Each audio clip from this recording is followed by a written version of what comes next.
Right, everybody. Apologize for the interruption. I had an issue with my mic, but we got it fixed. I'd like to welcome everyone to Fluent Financial September webinar, September 15, 2022. Joining me on today's call is Trey Talley, and Mike Lanise is on vacation this week, so Trey's stepping in. We got some very interesting information we're going to share with you. We're going to talk about what's going on in the economy. Obviously, the markets have not been kind this week. They responded to some negative inflation numbers earlier this week. And we're going to talk about where we are in this path, what are some positive signs, and we have a lot of people on the call today, which I'm really excited about. We'll have a Q&A session at the end of it. Many people like the fact that we had a very short presentation last month. We're going to try to keep this one short as well. We're anticipating everybody to, or we expect we'll answer a lot of questions at the end of this. So we'll go ahead and get started.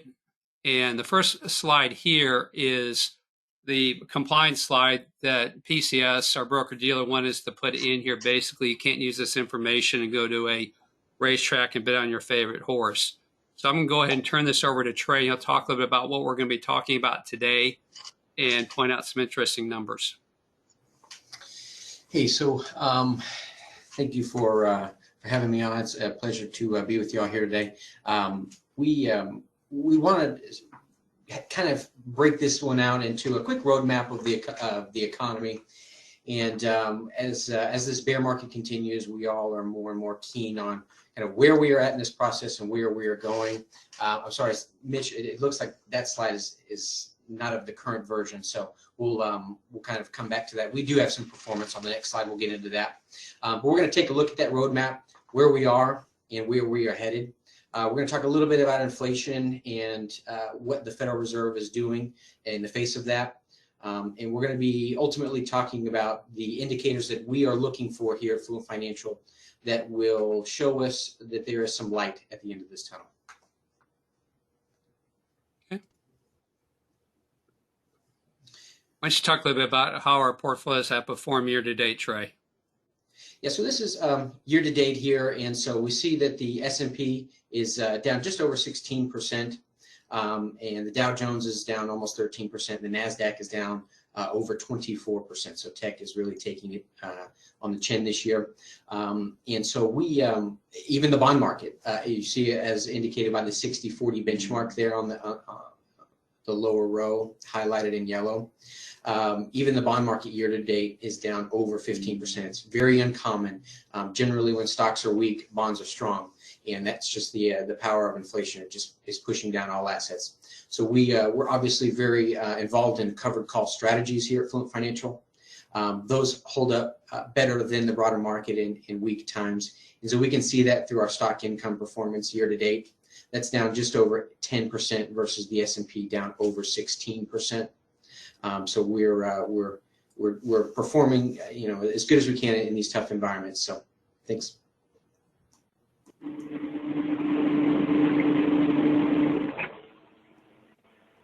Something I'd like to add, the Advantage portfolio. Hang on one. Those of you that, can you please mute your speaker? Thank you. The Advantage portfolios for clients who have less than $1 million are looking for income from their portfolio. It's down about 13% year to date. And these are all net of fees. These indexes obviously have no fees. So what we're trying to do is to try to protect against the downside where the market is heading. The bond market's down 12% year to date. This is unprecedented. And our stock income and Advantage stock income has done better, and these are conservative bonds. So we understand what's going on. We're holding more cash. We're relying dividends to pay out in cash, and we're using VIX call options on a number of our portfolios to protect our assets. So Trey, why don't you talk about this HOPE chart? This is the first time many of you have seen this chart, and I think it explains really well and shows where we're at and where we're going. Yeah, so this is a chart that we're going to reference. now and in the future, and kind of refer back to it so that we can figure out where we are along this journey. And so we're going to refer to the acronym HOPE. And so that stands for housing, orders, which are new orders, profits, and then employment. And so we're going to take a look at a few of these indicators for each of those acronyms here in just a moment. But essentially what we're looking at here is the different leading and lagging indicators of the economy and the general timeframes at which they respond to policy rates. And so, housing begins to weaken first, and then we would have employment at the other end of that hope cycle, which then gets impacted negatively. So we're going to reference this chart going forward. I really like this slide. It comes from Piper Sandler, and I think it's a great tool to use as a roadmap. Yeah, and I think what's important, we have this red box highlighted kind of in the middle of the chart between the O and the P. This is where we are currently. So the next shoe to fall is we're going to see profits start to diminish from companies, and then the next leg will be the layoffs of people. And we'll have some charts that explain that here momentarily. A chart that we've used historically to kind of explain where we are in the economic cycle, and this is from the ITR Economist, is the 10 sectors of the economy, and financial and housing are leading indicators, and housing is in a recession. It's getting worse. I talked to one of my clients who's in this sector yesterday, and he said a lot of your big housing builders that are building outside Dallas-Fort Worth, because land's so expensive inside Dallas-Fort Worth, have really stopped doing deals. They're just waiting on their hands because they're concerned that the first-time home buyers aren't going to be able to qualify to buy the houses, so they're just going to sit on dirt for a while. And what's interesting is ITR has said we're going to have a soft landing this year, not a bad recession or hard landing, which is represented by this red line.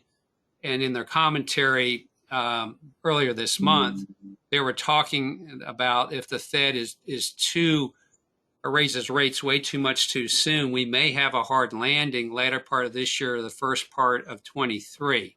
So it's kind of waiting to see what happens. So the financial is kind of headed towards a hard landing. Housing's right now at the fork, and which route is it going to take? And the rest of the sectors will follow it. So let's talk, Trey, a little bit about the housing market and the H of the graph.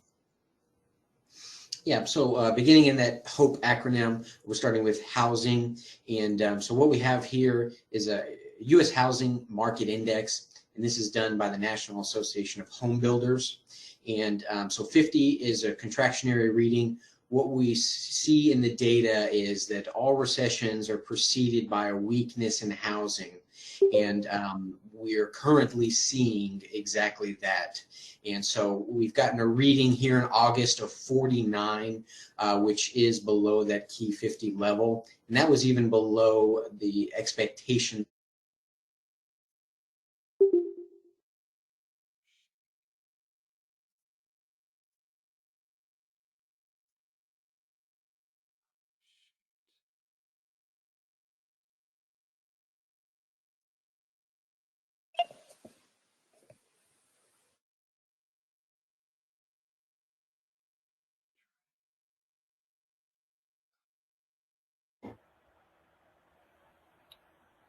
Trey, your mic is off.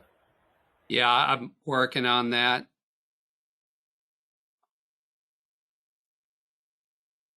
Go ahead, Trey. I think I got caught up in that that all across the board mute there. Do you mean to start from the beginning, or did we catch some of that? Go ahead and start from the beginning, Trey. So what we're seeing here is it's a housing market index, and this is done by the National Association of Home Builders.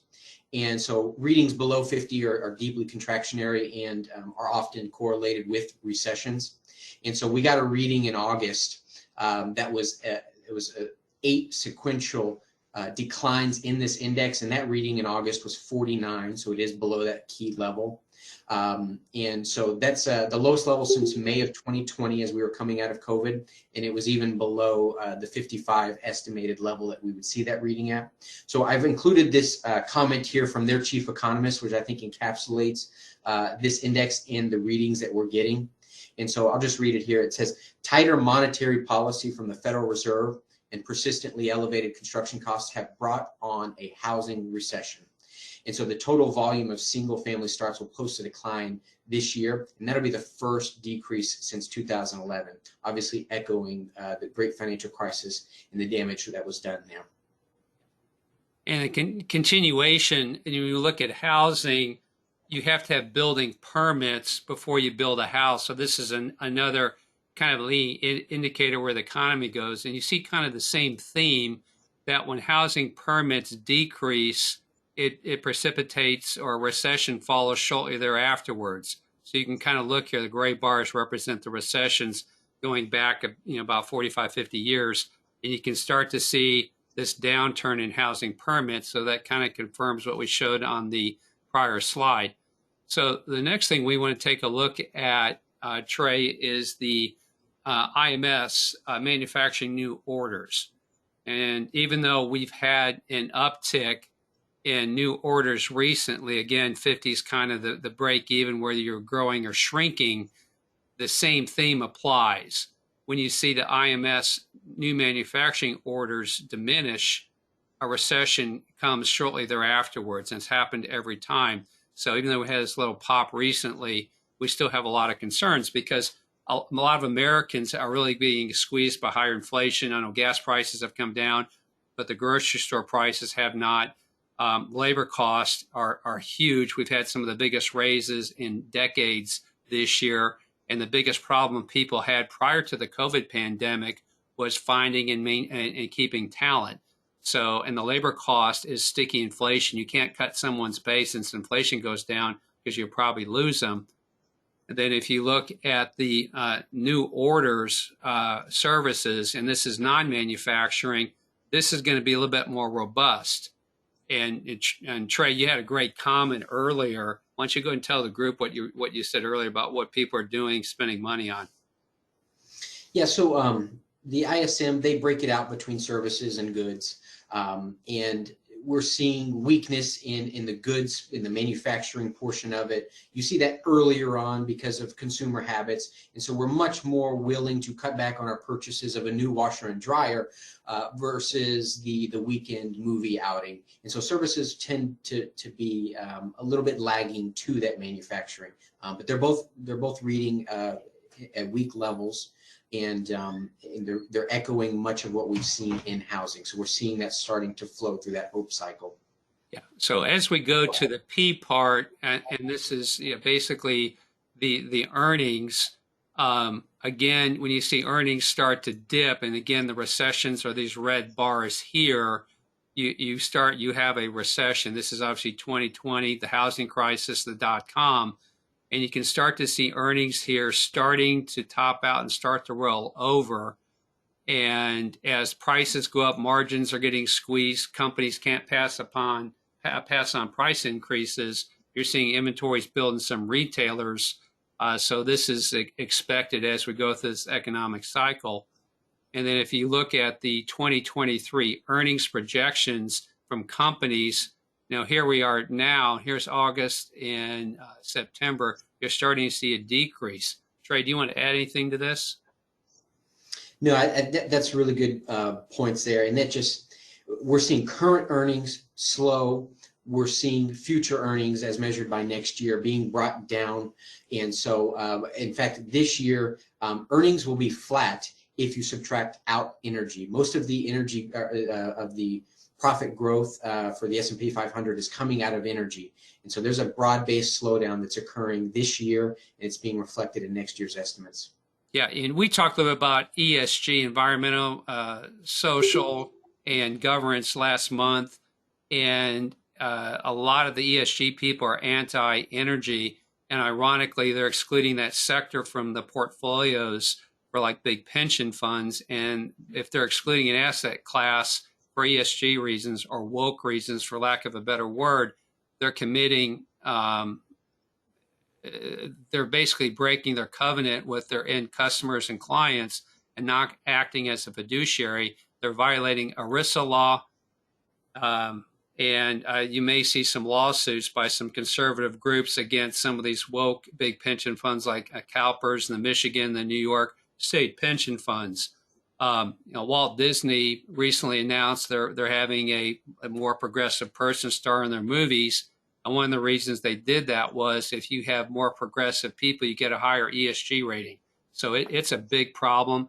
I've talked to many of you about this in our meetings. So let's go ahead and go to look at the E, which is employment.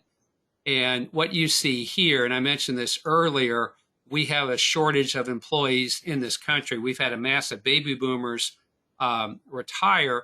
And one of the reasons why we don't feel like we're in a recession because the job market is still relatively strong.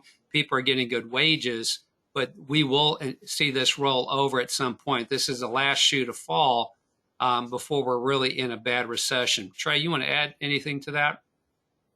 Yeah, continuing on, that unemployment rate, as it spikes, which we tend to believe it will, we think we'll get readings above 5 within the next 12 months. As it spikes, we can have a great deal of confidence from looking at history that the recession has begun. And so we are seeing broad-based weakness in the economy currently. Unfortunately, it appears that that is just a slowdown before the recession. The good news is this is the final stage of the hope cycle. And this is where that pain has finally made its wave all the way through the hope cycle.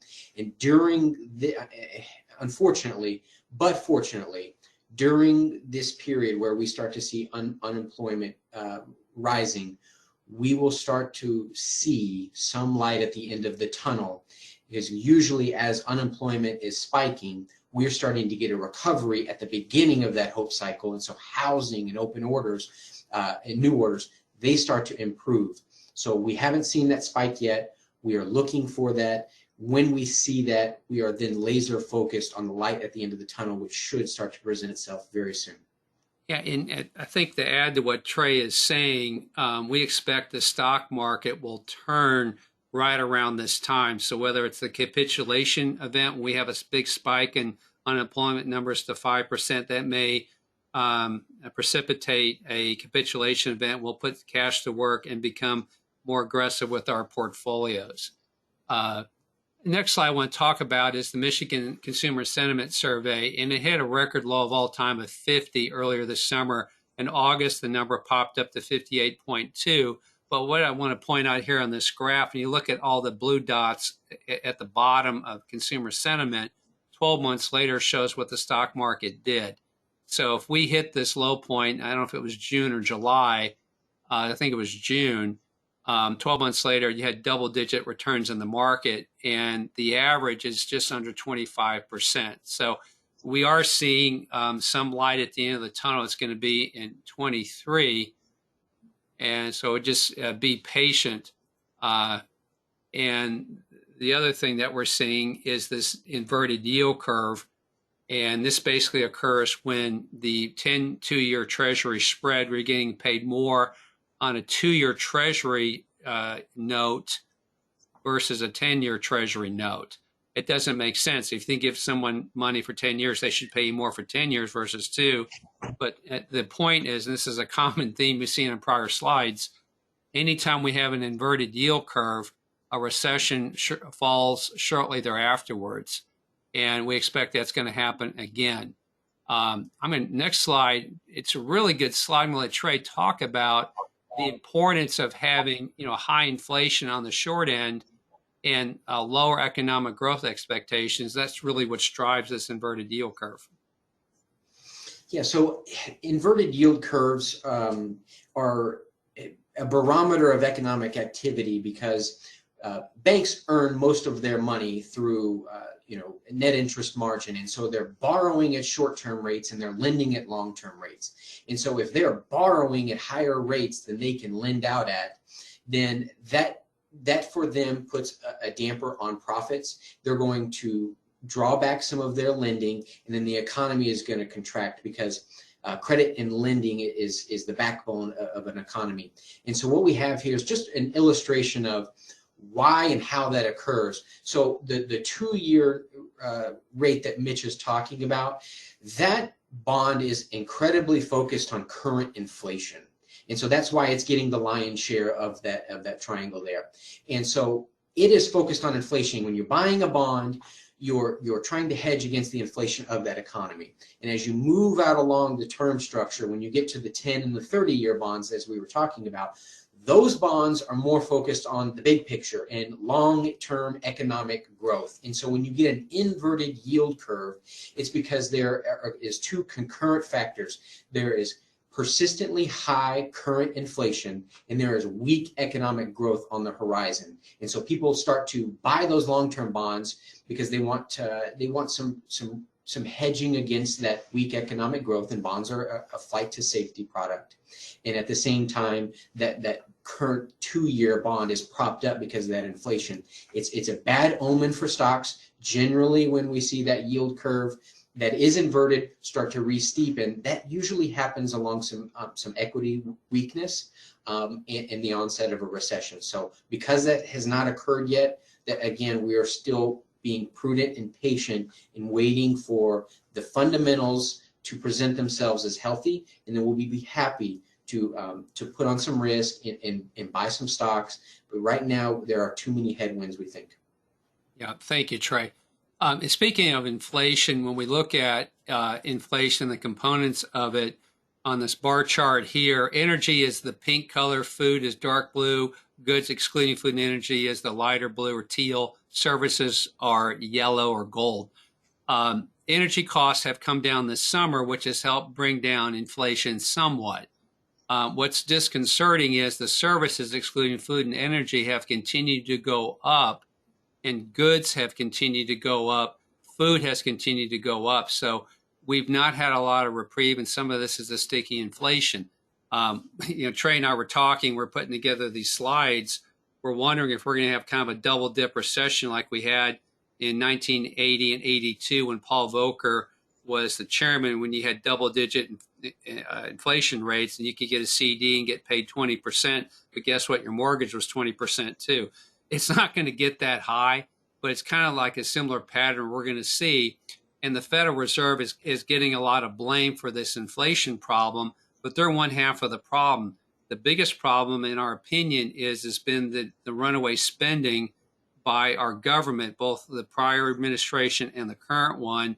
And there's been plenty of signs and warnings that we shouldn't be spending more money, but the current administration keeps doing that. Again, it's just going to take some more time to get through this. Now, if you look at this chart that we shared before, you have two areas I want to focus on. The blue is the Federal Reserve or the Federal Open Market Committee, and the green is the market expectations. And those, you all seen probably Who Wants to Be a Millionaire. If somebody doesn't know an answer, they'll ask the audience. You have the wisdom of crowds.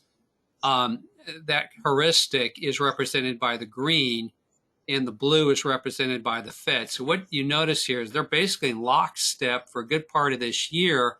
The market thinks the Fed needs to raise rates higher and faster and then start cutting rates in 23 and 24. The Fed thinks they can be more drawn out in raising rates and start cutting rates later. I will tell you, I think the bond market is smarter than the Fed. And the concern we have is the Fed's not going to cut rates soon enough when the economy does turn, and will make this recession that we're going to be going into worse than it needs to be. The Fed does not have a great track record on timing. So the last thing I'll point out in this slide is you look at the headline inflation long run, the Fed thinks it's going to get back down to 2%. We think if it gets down to 3%, they're going to be lucky. We'll know in time. All right. So when you look at, Trey, you put together this really neat chart, and there's a lot of information on it.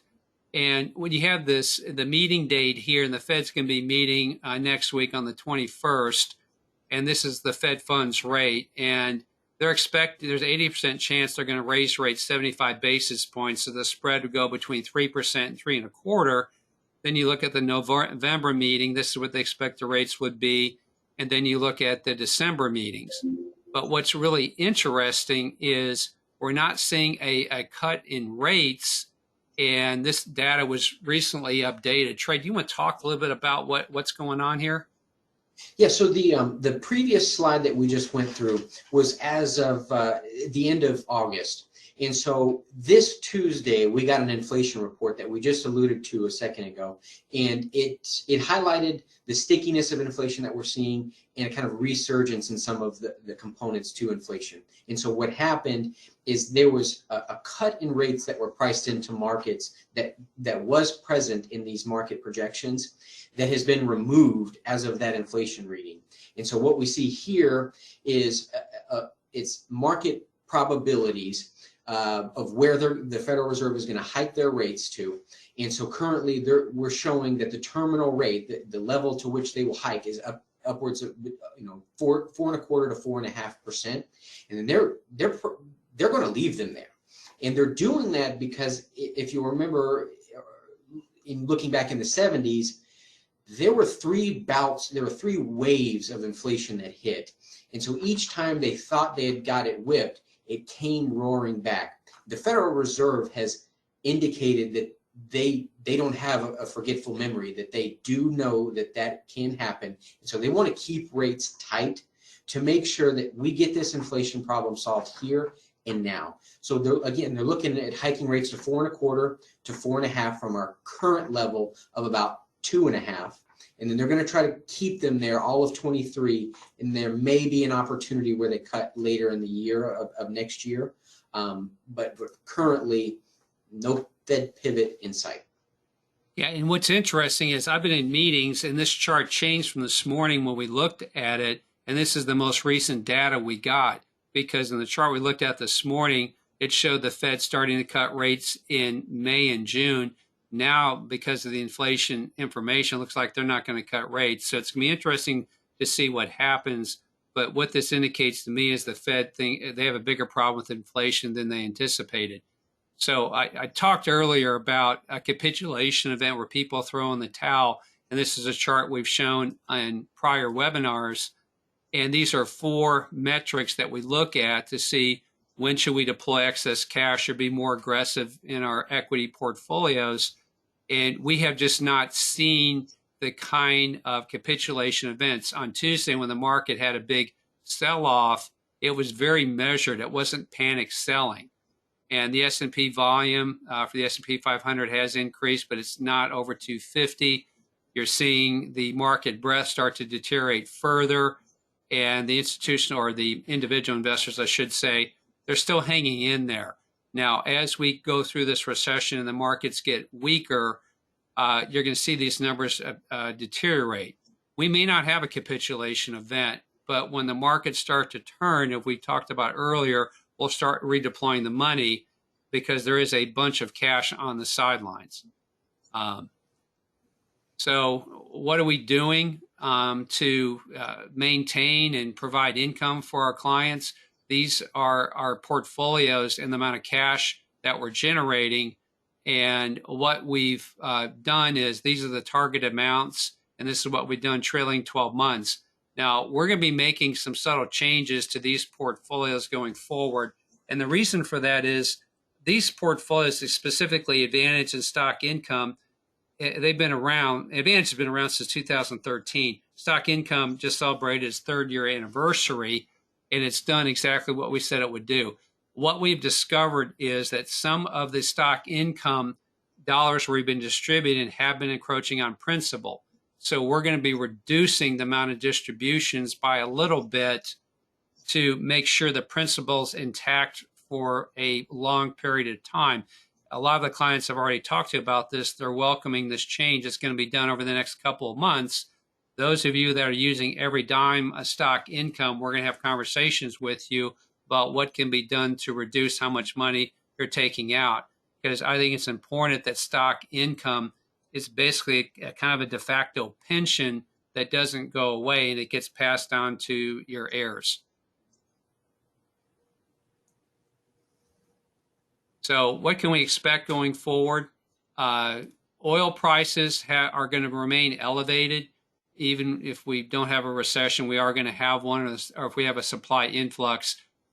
Even though we're drilling more, we're producing more, it's still incredibly difficult. And then the oil and gas sector, the ESG movement, the EPA, the Biden administration does not want fossil fuels to be around.